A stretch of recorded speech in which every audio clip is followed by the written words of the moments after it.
Welcome to KeKe's மனம் kitchen. இன்னைக்கு நம்ம பார்க்க போகிறது முருங்கைக்கீரை போண்டா. அது எப்படி பண்ணலான்னு ஃபர்ஸ்ட் பார்க்கலாம். நான் கோதுமை மாவு 2 கப் எடுத்திருக்கேன்.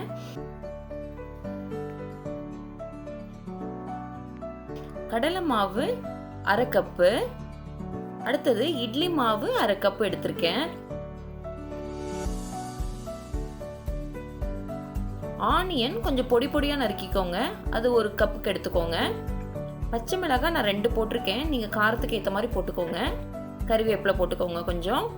சோடா ஒரு 1/2 டீஸ்பூன் போட்டிங்கன்னா போதும். அதுக்கப்புறம் சில்லி பவுடர் 2 டேபிள் ஸ்பூன் போட்டிருக்கேன்.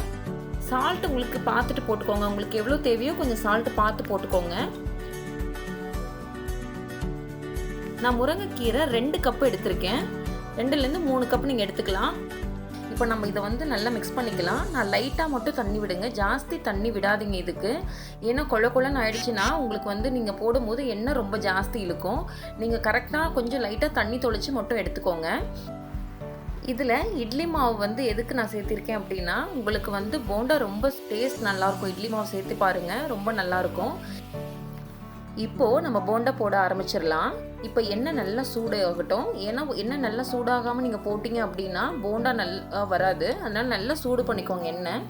இதுக்கப்புறம் கொஞ்சம் சின்னதாக போண்டா போடுங்க. கையில் தண்ணி தொட்டு போட்டிங்கன்னா உங்களுக்கு ஒட்டாமல் வரும். இது மேக்ஸிமம் குழந்தைங்களுக்கு நீங்கள் முருங்கைக்கீரை போட்டிருக்கீங்க அப்படின்றதே தெரியாது, அந்தளவுக்கு டேஸ்ட்டாக இருக்கும் அந்த கோதுமாவில். இப்போ போண்டா பாருங்கள் எவ்வளோ கிறிஸ்பாக இருக்குன்னு.